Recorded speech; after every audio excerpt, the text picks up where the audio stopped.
आपने देखा होगा कि कभी कभार जब हमारे घर की घड़ी का सेल ख़राब हो जाता है तो उसको बदलने में 3 से 4 दिन लग जाते हैं। कोई उसका सेल निकाल कर चेंज नहीं कर रहा होता और कभी कभार 3 से 4 दिन के बजाय हफ्ता भी गुजर जाता है लेकिन घड़ी का सेल चेंज नहीं हो पाता।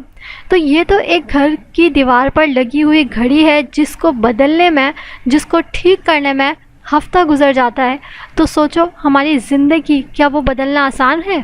नहीं नहीं नहीं, जितना आसान लगता है कि हम अपनी ज़िंदगी को बदल लेंगे, ये उतनी आसान नहीं होती। जब एक छोटी सी घड़ी के सेल को बदलने में आपको 1 हफ़्ता लग रहा है तो आप ये सोच सकते हैं कि ज़िंदगी को बदलने में कितना टाइम लग सकता है। उसको आपने प्रॉपर वक्त देना होता है, प्रॉपर टाइम देना होता है और प्रॉपर फोकस देना होता है, तब जाके एक इंसान की ज़िंदगी बदलती है। लेकिन तब भी ये उतना आसान नहीं है जितना कि सुनने में लग रहा है। ये बिल्कुल उतना ही मुश्किल है जैसे कि एक आग के दरिया को पार करना।